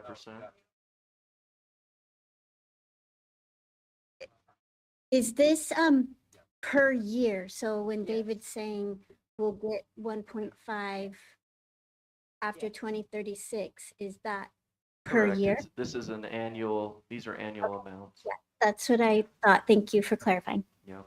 So this is kind of, could we look at it as kind of an offset to our decrease in enrollment? I mean, I don't know. Well, we have a declining enrollment, which means our state money will go down, but we do have some RDAs that will mature in that same period. Right. I don't know Yeah, that there's it, some good things in that, because not only will these RDAs, CDAs mature, we're also will have be paying off GO bond debt, maybe getting new that layers in, but that'll be going down each. on the sunny side. So this next slide is just what we've been looking at. Are you glad you're not looking at that, Yes. trying to read it? So, So the META, if that the META or META, uh-huh. there's not it's hard for me to think, but there's not a ton of money there. Well, it's because the marginal values are so small right now because it just triggered. So if you look at the first one there, But when they it was- develop a huge complex there, then yeah, might grow. yeah, Yeah. the amount that But the it's not gonna bring increment in kids. grows because the marginal value grows. So right now, on that first one, it was worth 2 million, and now it's worth 2.5. So the marginal is only 500,000, and so Alpine's still receiving the base year of the 2 million and 25% of the growth, which was small. So they're giving up 1.9 or 1,900, but still getting 12,000, just small now until that marginal value grows. so can we find out why we weren't? I mean, I think that's my biggest concern is on these things that are happening, and you didn't know about it. You were the business administrator at Alpine and didn't know about these. So, is there? I mean, maybe that's the thing we need to do legislatively is talking to legislators and find out, hey, listen, there's things that are impacting our income streams, and we're not being notified of them. Can Let we? alone consulted. Yeah, not consulted. So, and yeah, no oversight either. So we're who do gonna- we put in charge of that? Maybe our legal counsel should be named. Should be higher. Okay, so the next one, again, a small one, but this goes to the next. Probably looking at both of these 11 by 17s will be helpful, except for I'll kind of tie them together. The data on this is 2024 data. This is 2025 because the total taxable values on this one, which are the top green, don't come out till August.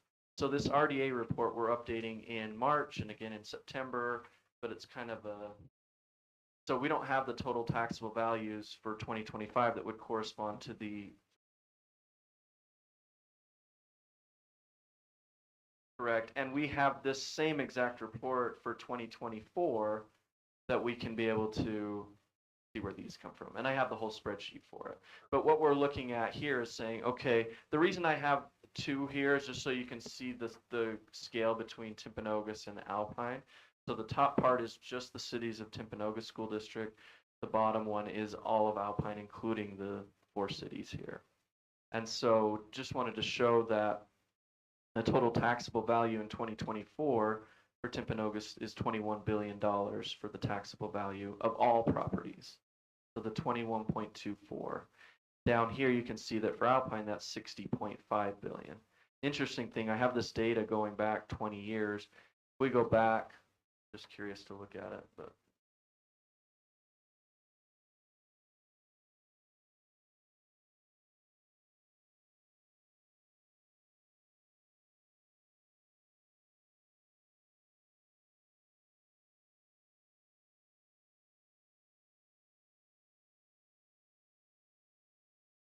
so if we look back to 2012, the total taxable value for all of Alpine was 15 billion. And you can see that just for Timpanogos area, it's 21 billion now. So you can see for Alpine, it went 15, 16, 18, 20, 22, 24, then 32. There was a big jumps in here. So 36, 39, 53. Now, yeah, and just inflation of, I mean, it's new growth, but it's also, think of your own home. If it went from 200,000 to now 500,000 in value, it's just everything's gone. It's just inflation too, and growth, but it's inflation too. Okay. Question. Yeah. When you talk about inflation and growth, I have been told, and maybe I think I understand the answer, but maybe the public would like to know that inflation, when inflation goes up, when my house property is worth more, the school district doesn't get any more money. Correct. If your home value went up the same percent as everybody else's, then the rate would go down to be able to match the same revenue. But if your home went up 20% from one thing to another, but everyone else, the average of everything else went up 15, then yes, you would pay more because yours went up more than the average. But just the 5. But just the difference. So if there. you had a higher Growth. inflation growth or value increase on your home, then so they do it based on averages of the county, not, and they change the rate to get the same amount of revenue From all properties. from all the properties. So some people would be paying maybe a less portion to make up for the difference of yours being more if it was more. Okay. That makes sense. Yes. So just clarifying that happens so that But if we're not everybody's getting wor- a lot more in tax revenue as a district. Correct. So what I'm hearing you suggest here, Grace, is that it'd be really important for everyone to understand how this taxing process works. That just because property values are going up, we as a district, a lot of our revenues from property tax, don't see an increase from those increases because the rate's going to go down to hold that steady. Unless we as a district say, increase the rate, in which case we would have to do a truth in taxation. Correct. And how it works, and when it's just Timpanogos and not Alpine. So if we look at just Timpanogos School District, and we, from each tax levy, we receive this many millions of dollars. As if everybody's value went up 5% and everybody's was the same, we would have then the same amount besides new growth. So so they do have growth. So if there was new things that were brought in, then there would be a little bit more revenue coming into the taxing entities. So if there's 100 new homes that weren't there before, then that new revenue the rates don't go down to match to just always have the same revenue. So you're guaranteed the same revenue from the homes or the properties that existed the year before, and that sets the new rate. And then any new properties that come on are at that same rate, you'd get a little bit more revenue. So here's the other question. As we split, will it be assessed differently in our district where we are separate from the other districts? Will it change our tax rate at all? I think the code says that the rates would continue from when the split to the next, and then it gets adjusted after that. so that the rates that are there are kept the same for that first year, and then be able to looking at just this entity and saying, well, Timpanogos received this many $1 million from this levy, and values have gone up 5%, so the rate was down 5%. So there is a small possibility that, if I'm understanding this correctly, that a year after the split, it could even out to where people's property taxes might go down a little bit if we have enough revenue already. The rates could go down, or No, their not the amount? rate, their actual payment might go down, not the rate. Yes, if there's growth in some parts of our district where there's new, well, the new would come. So no, it shouldn't go down. It should stay the same.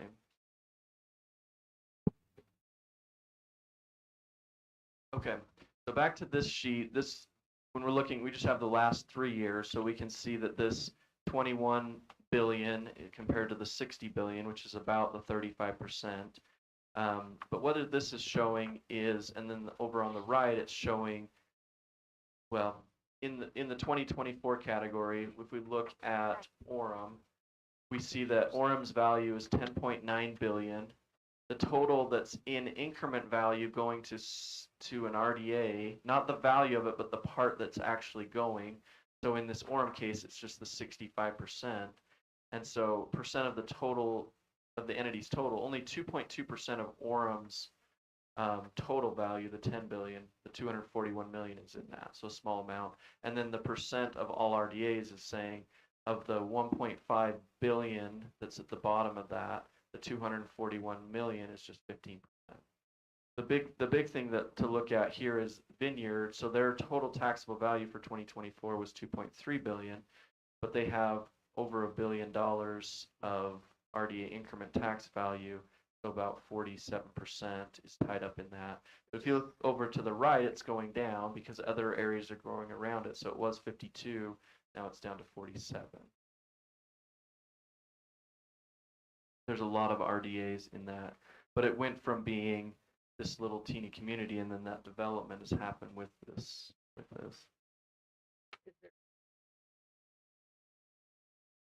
Is there anything like that comparable in the state of Utah? Well, if you look here, like Eagle Mountain now is at 27%, so not quite, but they're at so down at the bottom part, they're at 6.8 billion, and 1.8 billion is in RDAs, almost 30%.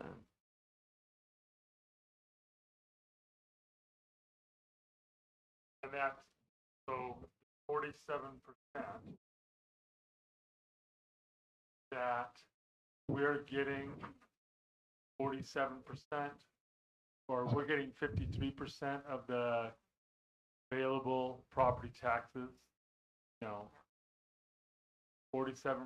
means that almost 50% of their property taxes are tied up in the RDA. But we get some of it. So we get the whatever percent, the 25% for the Geneva, or for the Vineyard RDAs. We're getting 25% of that increased value. And so how much is that we're getting? How much is it that we're giving to the RDA, CRA? We're getting 2 point. So Okay. we'll go to this. Do you need to borrow my glasses? No. 2 point. Jason, do you want to? Yeah. So if we look at this, so again, these don't tie together, but I have up on the screen the 2024 one. So, but the 2024 one, we're showing that. So this is that 1 point, because I'm pulling over the 1.095 into here, and that corresponds to the taxable value of 2.3 billion. Again, we don't have the 2.3 billion, that same number for 2025 yet, but this 1 billion 90 or 095 is the same value that is right here for the 1.3. So that 1.095 is now 1.3, but their 2.3 is probably going to be 2.8 or something in that growth. So it should probably be around 47% again. So give the bottom line, Jason, for the Vineyard total RDA. So if no, because this is what you did for me. If there was nothing happening, we would be collecting what? And then how much are we collecting with our 25%? Right. Okay.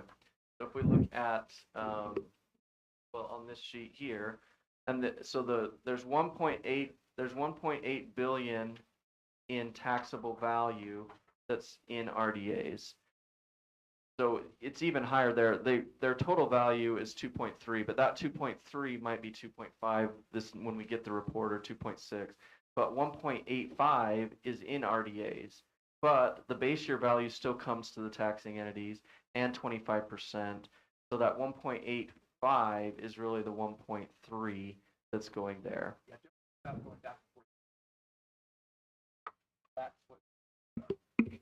Yeah.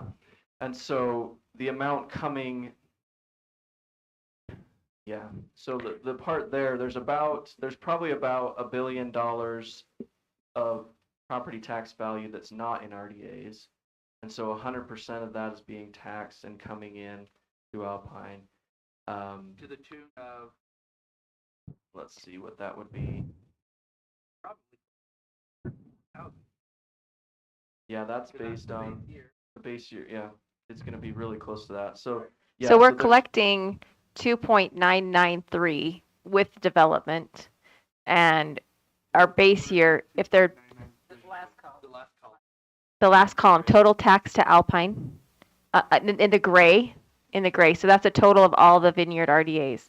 So our total we're collecting is 2.993, and the baseline. So if no development had happened, so there needs to, it's a gamble, right? What would have happened with vineyard if the RDA had not have had? Then we would have collected the base, which was only 604,000.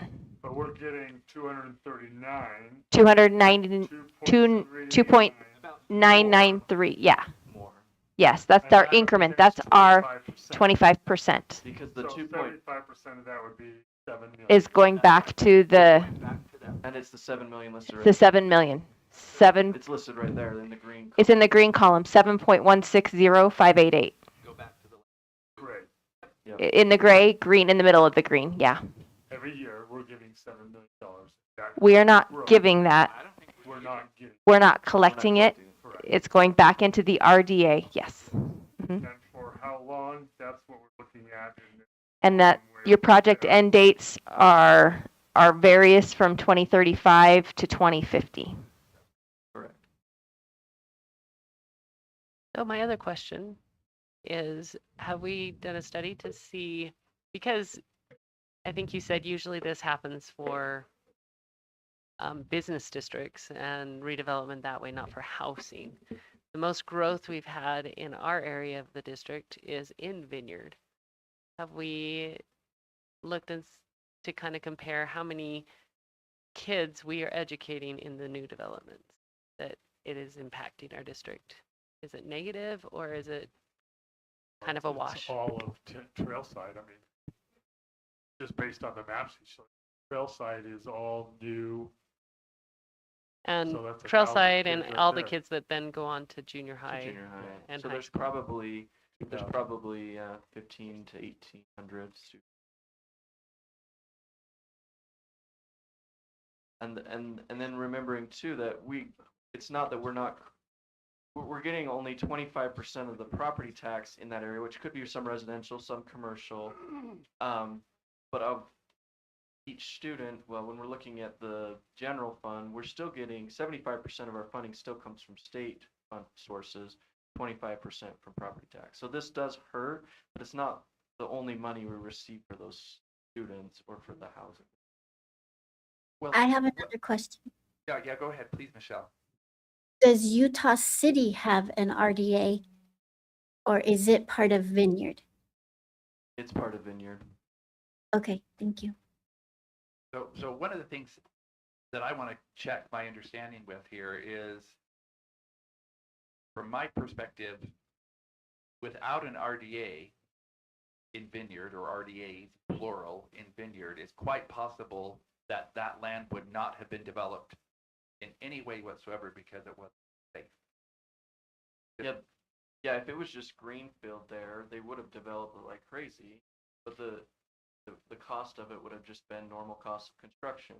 But the amount to be able to turn it from the issue that it was Right. is cost a lot of money. Cost a lot of money, so they Right. probably wouldn't have done that. Yeah. And so if, under that scenario, we would only be collecting from Vineyard at this point, 600,000 in Correct. taxes, because it would be so undeveloped, and that's what we'd be getting from them.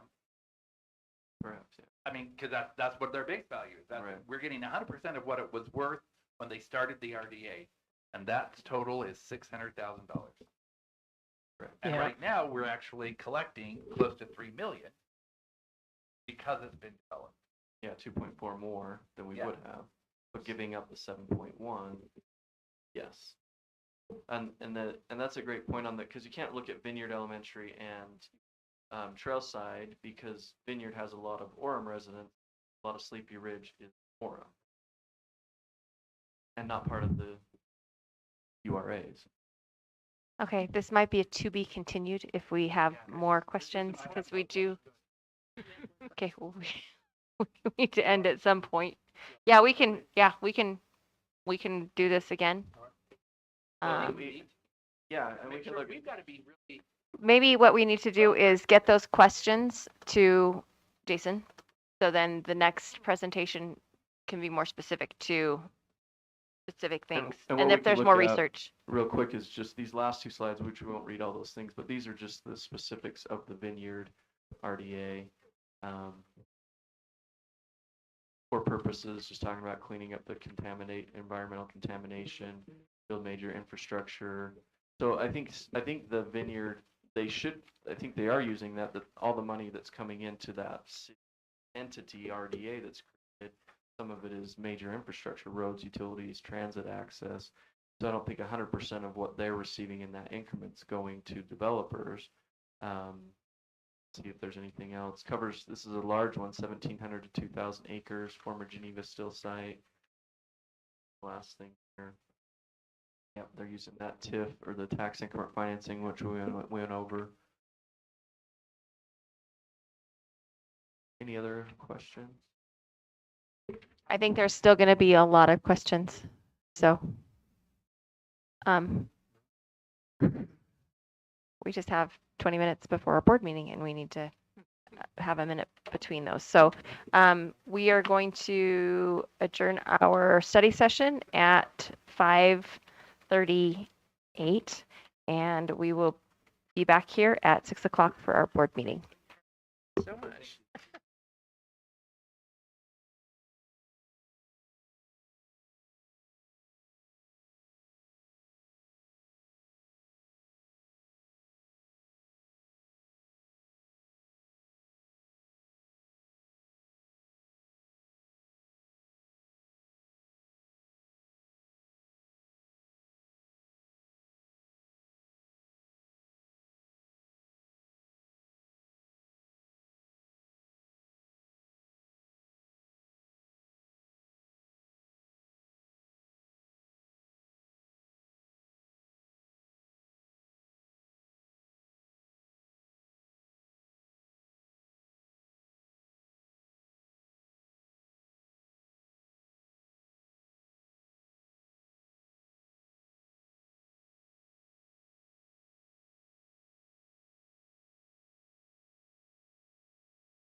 We had a study session earlier, starting at 4 o'clock, where we had the world languages presentation from Jody Lindsay of Alpine School District. And then we also talked about RDAs. We were trained a little bit on RDAs by our BA, Jason Sundberg. Most likely we'll do a part 2 for RDA at another study session. We'd like to welcome everyone to our meeting tonight. We will start with a Pledge of Allegiance, which will be led by Dave Maurer, our, what is his title now? What's the title?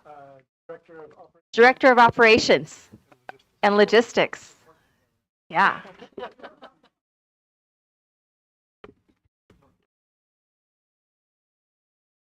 Please join me in the Pledge of Allegiance. I pledge allegiance to the flag of the United States of America and to the republic for which it stands, one nation under God, indivisible, with liberty and justice for all. Okay, we'll now turn the time over to Jason Sundberg, our business administrator, to provide us with our inspirational thought.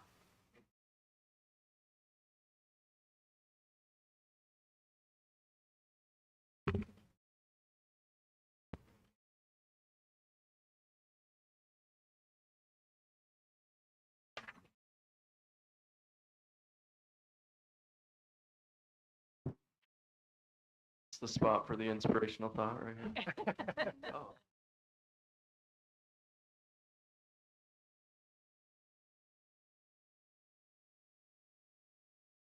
Okay.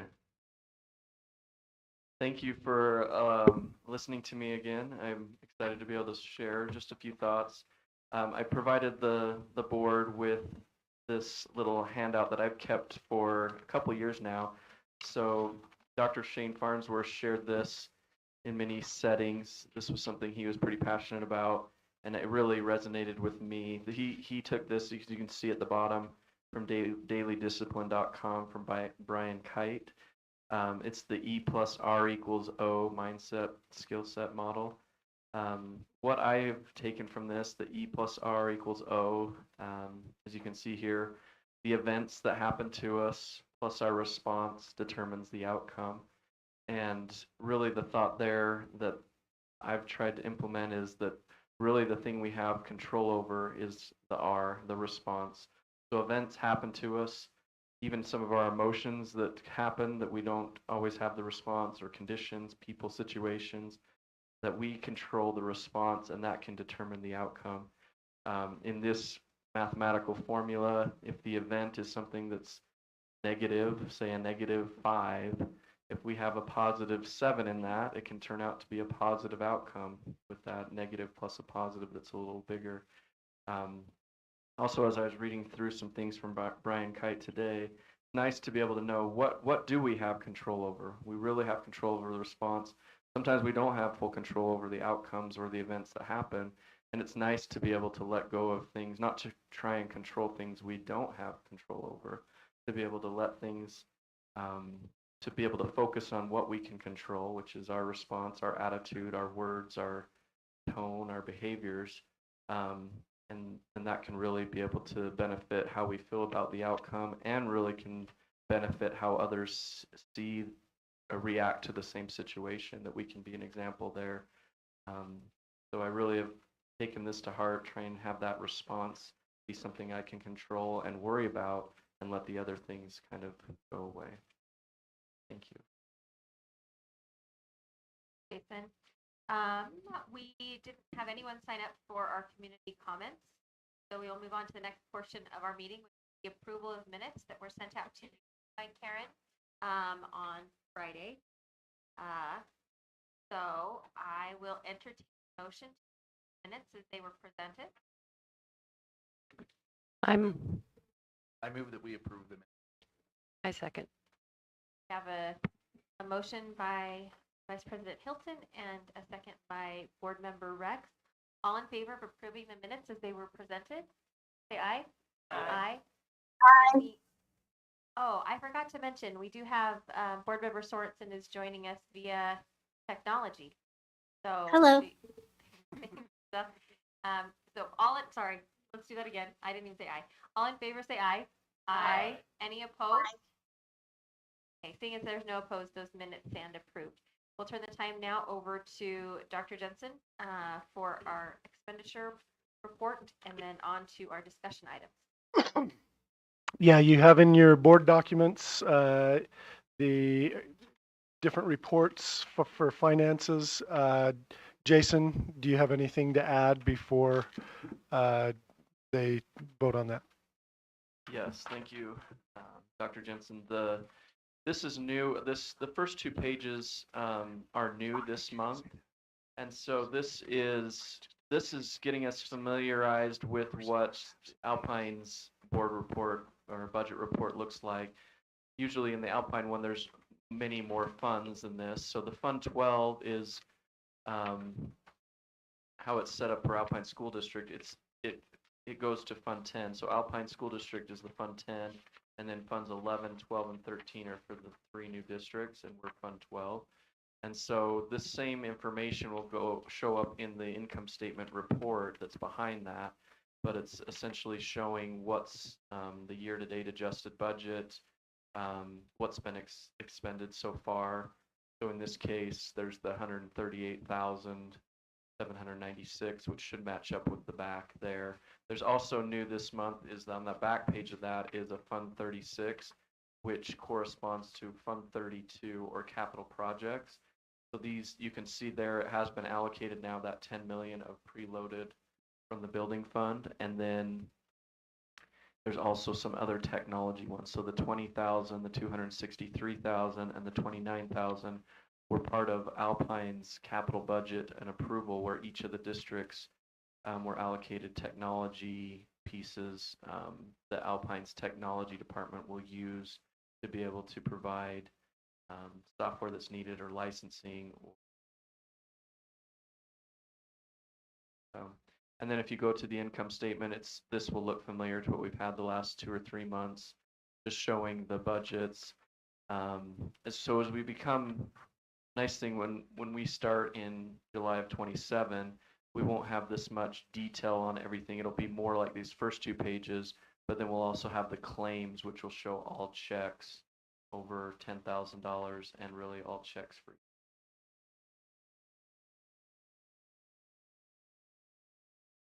Any questions any board members have for me on this? Mine's not really a question. I just want to make a statement that as much as Jen didn't like doing this, hers was so much easier to understand. I'm kidding. Yeah, it was also half a page, right? The other thing that has been added, there is a piece, so if it'll show up here, I think it will on. So it's on page 6 of 19, it'll list at the bottom. 6 of 19 shows the unallocated funding. So the nice thing here is for our budget for FY26, with the 1.39 million that's been allocated from the $60 per student. The other part with some credits for about 98,000 has also been received into our funds that came from matching superintendents being covered by Alpine for the rest of the fiscal year. And so, but this 1.041 is the amount that's not allocated to anything yet that we're anticipating carrying forward into FY27. Plus getting the next one in January of the 1.39 or whatever it is again. Can I restate then that 1,041,000 is what we're planning to carry over? Carry over from this fiscal year this to next. fiscal year. Plus, I imagine we're on all of our budgets, we set it higher than we think we will. So we're conservative in that way. So it'll be that plus a little bit. Correct. Okay. Okay, so are there any, oh, okay, I gotta get a motion for approving the expense report and claims as shown. Can I get a motion? I move that we approve the budget statement. motion from Board Member Wilson. Get a second. I second. I second. Second from Vice President Hilton. Is there any discussion?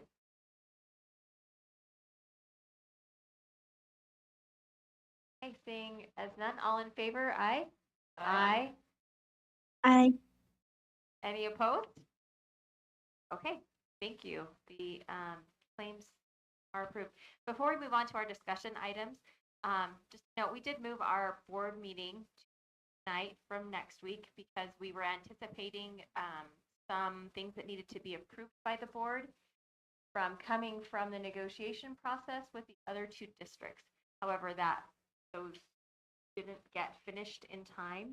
And so therefore, our board meeting tonight is very light on, so I apologize to any who are here hoping to see a lot of meat. We don't have a lot of action items tonight, but we will share our thoughts. And yeah, there will be things coming up. So our next meeting will be May 6th. Dr. Jensen, I'll turn the time over to you to just talk about our discussion items boundary study. Yeah, so obviously one of the things that we are about to head into is what we're referring to as the MOABs, the mother of all boundary studies. And Jason may have more to add on this, but we have a tool that Alpine has developed, and we're working with Alpine's folks who are expert in this to be able to run our boundary studies in a way that will meet the state laws and the rules, but also go way beyond that so that we can engage our communities in ways that are productive and constructive and transparent and be upfront with all of those things. So, Jason, would you want to add anything to that?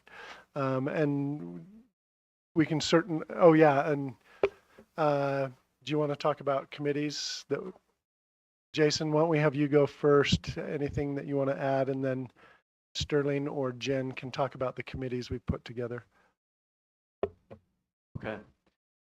Yeah, we're excited to be able to get that started. We might have it in the next board meeting to be able to officially begin, but the hope is to be able to involve as many community members, schools, each thing to be able to have open houses, but also brainstorming sessions, be able to really not do it at this, looking at it and saying, well, this is best, but ask people that are in those communities, get a lot of feedback. I think we can do that through meetings, but also through surveys, and yeah, excited to be able to do that, and there'll be others helping with that, with Bauer also. And one thing I failed to mention, we plan to involve our principals significantly in these initial studies, as well as on the back end, helping our communities understand what we're doing and why, as we look at different boundary options, because our principals are a crucial element to that communication, as well as the input on what's going to be the best decision for any given possible boundary change. Yeah, and we, as a board, we're going to organize ourselves into committees that we can work a little more on these items. The intention to be able to move quickly and get a lot of the work done without having as a whole. So those committees, as we have them right now, Del Sorensen and Ada Wilson and myself will be on the elementary robust. Our goal is robust elementary, and then we have Sterling and David and Grace working on secondary.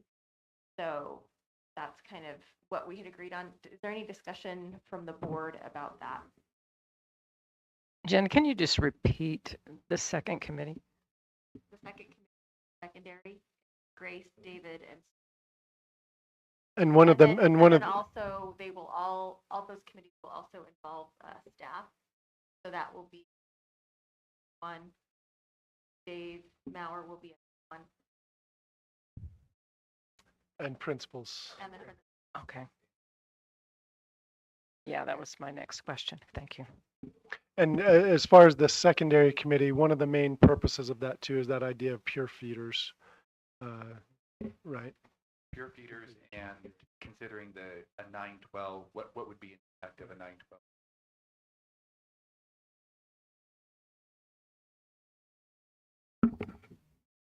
Are we going to consider it all bringing sixth grade up as well?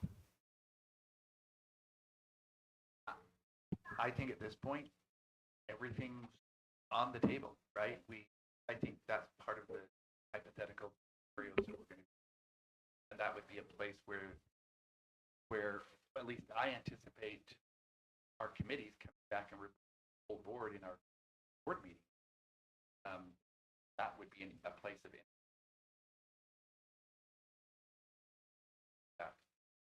that exchange discussion. Yeah, I don't think it serves us well to put it off the table. Yeah. That's my opinion. That's just me. And one of the things I've been impressed with when working with you on this is everything's on the table and nothing's decided. I think that's an important point to make, is that, So I'm not on the committee for the secretary? well, nothing you is said decided something's been for decided. any kinds of changes Oh, at this okay. point. That's the purpose of the study. Can Superintendent Jensen, can you talk to, or maybe one of the two board leaders, if we're going to discuss sixth grade, which I think we should, is that an elementary or is that a secondary, or how is that? What are we thinking there? I think it will depend on when it comes up in each of our committees, and then that will be a whole board. We can decide if that Makes sense. if that works, and Yeah. then which committee we want to assign that to. All right, thank you. Also, we talked about focus groups, maybe per cluster. So that's part of the process too. Yes, Michelle, and I kind of anticipate that, and again, this is just me, but I kind of anticipate that happening once we officially open our boundary study and are actively community input. We're always open to community input, but I mean, when we open this study, focus groups are definitely going to be an important part of the Great. information gathering. Good. Thank you for clarifying timeline. Yeah, and I think that like this is setting up the process of how we're going to be doing this and getting us our minds, and we need this tool, which is why it's not that we're dragging our feet, it's just we want to make sure we have everything in place so that when we open our study we're ready to go.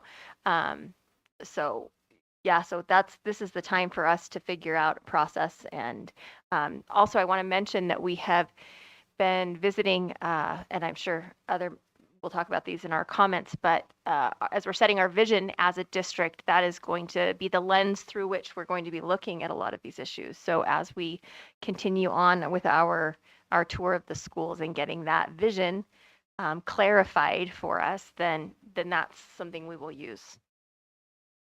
I'll also add that we've got very good support from Alpine School District. They've gotten much better in the past few years at these studies, as well as the process for those studies. And Eric Woodhouse and his team they've been working to help so that when we start this, it'll be much better than it would if we were just figuring it out on our own. I just want to acknowledge that some of the most valuable input I think that we can receive is from teachers and staff who actually have to live with our decisions. And I hope that our principals can be kind of a touch point, at least direct communication with board members I think is great. But principals should be tuned in to what their teachers are feeling and thinking. I don't know, do you have any other ideas about how we access the input from teachers? Again, my initial response is fun, as you've mentioned already. I see being a primary source of for perspective and recognizing that a variety of perspectives at a faculty, sharing those perspectives with us. But I also see focus groups as other opportunities. Right? A focus group we can use that tool with both teachers as well as with just even going off of our conversation or this afternoon at the Orem City Council, and being reminded that there are members of our community who don't have students in our schools, but who care a great deal about education and would like to and should be a part of this conversation, because we're for all our community, right? So I would see focus group a mechanism for bringing those interested community members in conversation as well.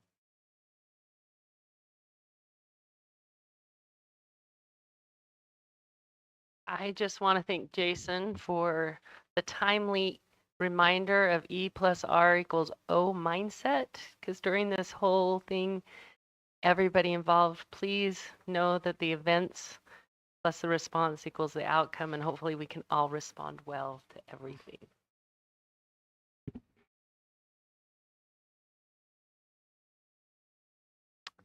Any other discussion regarding our pending boundary study?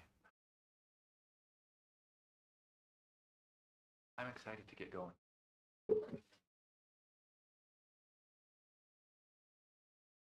Okay, we will now have time for board member comments and superintendent report. Joe, why don't we start with you? And, oh, yeah. And then we'll go to Michelle. Okay, we were in a meeting with Orem City today, and many of you heard one of Orem City Councilman's question, what keeps us up at night?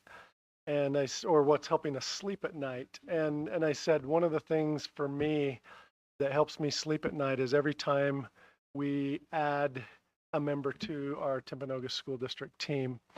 And for two reasons. One is, as we build this team, it makes me realize, okay, this is possible, because there's no way I feel like I can do this alone. And then secondly, the part that also gives me some peace of mind is every time we add someone to our team, it means there's one less person that's feeling unsettled because they know what they're going to be doing in July of 27. So I just wanted to congratulate our folks that were announced today. From technology, we have Matt Johnson, that's going to be our tech director for infrastructure and support, as well as Jason Lewis, who will be assistant tech director over systems and cybersecurity. Then for physical facilities, we hired Zach Draper, who's got a wealth of experience, and Frank Pulley has done a phenomenal job in Alpine School District, and Zach has learned a lot from Frank, and will continue to work with Frank over the next year as we do those things. In CTE, for our CTE director, we hired Michelle Price, who has been the CTE director in Alpine School District for quite a few years. More recently, she's been the principal of Lake Mountain High School, and Lake Mountain Middle School. And then our two principals, the positions that were open because of different circumstances. Matt Rowe is going to take over as principal of Mountain View High School, and it's Jeff Schoonover as the principal of Pleasant Grove Junior High, and both fantastic educators, and we're excited to see what will happen in those schools. So I'm grateful every time we can add these team members. Just one other thing that I would report on, and most of you are. Can I interrupt real fast? Yeah, absolutely. Just so you know, or for people to know, Matt Rowe is a proud Bruin graduate. Yeah, go Bruins. And Jeff Schoonover is a proud Pleasant Grove Junior High School finisher before he went to Pleasant Grove High. Yeah. So I think that's great to go back to their alma maters and be able to serve the public. And both are passionate about those communities, which is a valuable element. It really is. So that's kind of fun. Thank you, David. The other thing that many of you know, because you've been in them, the visits that we're doing to schools are just invaluable. We got to our 10th school, Lake Ridge, this morning. By the end of the week, we'll be almost halfway through the schools. At each of those schools, we're meeting with teachers, parents, students, and school leadership to review the draft vision and values. And I'm confident that the feedback we're getting from those will help shape an outstanding final product on that. But I also am grateful for the way that those are shaping us, because I leave every school feeling like I have just a little bit more nuance and understanding of what we need to do to create great conditions at the classroom level. So with that, I'll turn the time back to Jen. Okay, we'll go just down the row. So Board Member Wilson, if you'd like to. Oh, Michelle, I forgot you. I'm so sorry. Michelle, you get to go Hi. first. And then we'll go to Ada, then Grace. I appreciate the meeting that we had with Orem City today. I think it was a great beginning to a collaborative relationship, and I look forward to meeting with the other 3 cities in our district and building that collaborative relationship with them as well. I loved hearing their feedback, what they're concerned about as far as moving forward in our district, and we took away some good talking points, I think, and things to look into. I had the opportunity this past weekend to attend the National School Boards Association convention in San Antonio, Texas. 3 board members from Alpine School District attended, and those expenses came from Alpine and not Timpanogos District. But it was just a rich experience to meet with school board members from across the nation. I attended classes about CTE, the future of CTE. I attended a class about what to do with a closed school, different things that districts have done with those buildings, those spaces. I also attended what they call a wall-to-wall DLI school in San Antonio. I took a tour there. Anyway, these are rich experiences, and I look forward to having those experiences with this Timpanogos board, and just expanding our vision of what a school district can be. Thanks. I have really enjoyed going to 2 different schools with our superintendent and Jason, and talking to, I think my favorite is talking to the kids, because you just hear exactly how they're feeling about different things and the good and how much they love their schools and the things that they think could be better, and talking about vision with the staff and with the administrators and with the parents, and going over our vision and seeing how we can make it even better and we can apply it. I think that's the thing that excites me the most, is when they ask, so this is great, but how are we going to do this? And that will be the fun part, is making sure that we can help it happen. I too want to mention our visit with Orem City today, and something that's been weighing on my mind as we've been. It's kind of been a unique situation for us as a board. This has been a unique situation, and a lot of my time and brain function has been focused on a lot of the management of the district, which was a necessity before we had a superintendent and then before we had a business administrator. So as we have been hiring, as Joe has said, it takes a lot of that pressure off, but it also is expanding, it's freeing up some brain space, I guess, for me. And so one of the things that I have been thinking about, that how I can utilize my time best is fostering some community connections with some of our community partners. So I'm just putting an ask out there for any community organizations that want to partner with us or want to play a part in the creation of this district, to please reach out. I'm going to be doing my part. I think we've had a great start with our municipalities in creating good relationships with them. We have meetings on the books in coming weeks with Pleasant Grove and Linden, and we're hoping to get one set up with Vineyard as well. And we had the one today with Orem. So I'm excited for that because it truly does. We're going to be kind of the point person for education for our students, but it really does take a village, a community to educate our students and to create these citizens that we want to be emerging from our schools. So I'm looking forward to that.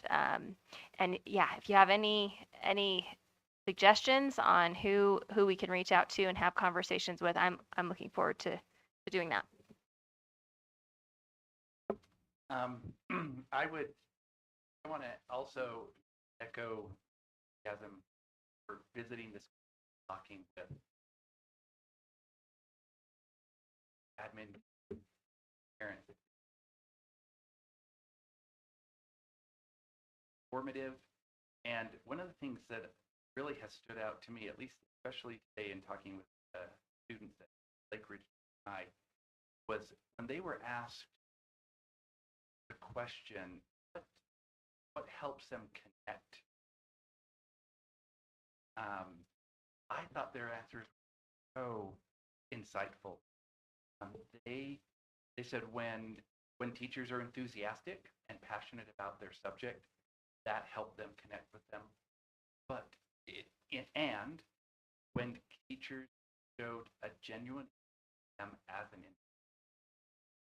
and it could be simple as showed that level. It wasn't a one size fits. Just they felt by them. And one student in particular said something that very powerful. Said that when the teacher gives us choice, allows us to make some decisions, then listens to us about our decision and invests with us in how, what insight. And for me, that resonated because one of our values that I feel really strongly about, passionately about our value statement, value the connection that I see there is that these students were saying us as see us as individuals who are people who aren't to be acted upon, but who can act and who can work with you or learn. And I just thought that was super powerful and insightful. So I'm loving coming to our community, talking with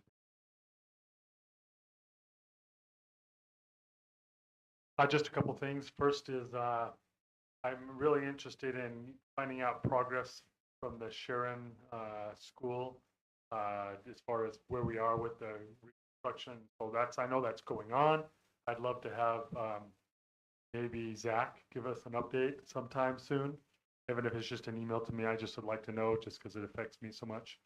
Next, for all of you to know, Dan Peterson and Horizon and ATEC are having their prom on Friday. It's kind of fun to go to that if you've never been. That's this Friday, and I can't remember what school it's at. Does anybody know that? Could be. Yeah. So if you're interested, let me know, and I've got it at home. I saw the new team members that came out today and that you talked about, and I just want to tell the rest of you, if you don't know them, these are great individuals. I worked very closely with Zach Draper out west, and I love Frank. Zach's going to be great, and there's a great relationship between the two of them, so there'll be information passed. I love working with Zach. I just loved working with Zach and the others, Michelle as well, the new principals. I love that they're going back to a place that they love. And I know both of them very well, and they're just great.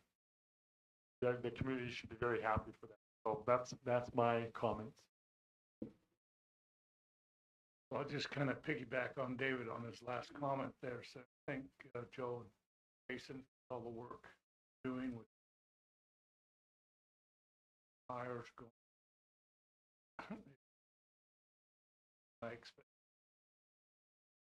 I was hoping this would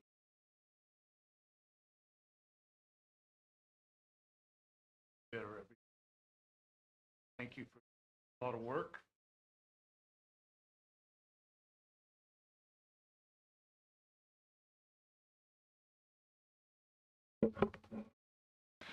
Okay. We have no need to go into a closed session. And seeing as how we have met all of our agenda items, I would entertain a motion to adjourn our meeting. Make that motion. that we Okay, adjourn. motion from Board Member Fugel. Can I get a second?